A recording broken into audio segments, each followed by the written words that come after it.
করে যাচ্ছে।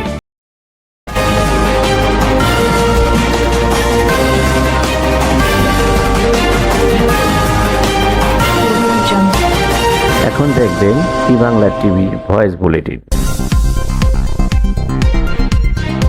জামালপুর জেলার বিএনপি দ্বিবার্ষিক সম্মেলন বন্ধের দাবিতে আজ বুধবার সকাল থেকে আধাবেলা হরতাল পালন করেছে নেতাকর্মীরা।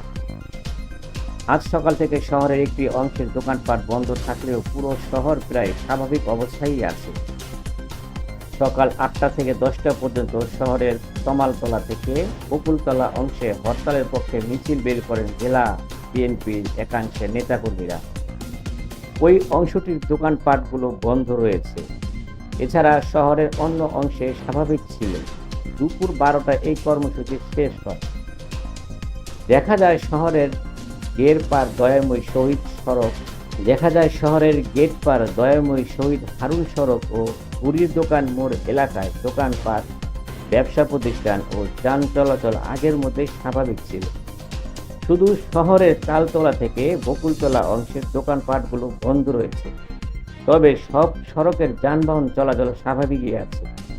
এ সময় কোথাও পুলিশের উপস্থিতি লক্ষ্য করা যায়নি। শহরের কয়েকজন ব্যবসায়ী জানান, সকালে তমালতলা থেকে বকুলতলা অংশে কিছু লোক রাস্তায় বসে যানবাহন চলাচল বন্ধ রেখেছিল। পরে সকাল 10টার দিকে যৌথ বাহিনীর সদস্যরা গিয়ে তাদের সড়ক থেকে সরিয়ে দিয়েছেন। এরপর থেকে ওই অংশেও যানবাহন চলাচল শুরু হয়েছে। এ বিষয়ে শামীম আহমেদ বলেন, আগামী শনিবার অনুষ্ঠেয় জেলা বিএনপির সম্মেলন করতে দেওয়া হবে না, কারণ বিএনপির ভারপ্রাপ্ত চেয়ারম্যান তারেক রহমানের নির্দেশনা রয়েছে। মানা হয়নি। তার নির্দেশনা অনুযায়ী তৃণমূলকে গুরুত্ব দিয়ে আহ্বায়ক কমিটি অথবা সম্মেলন প্রস্তুতি কমিটির মাধ্যমে সম্মেলন করতে হবে।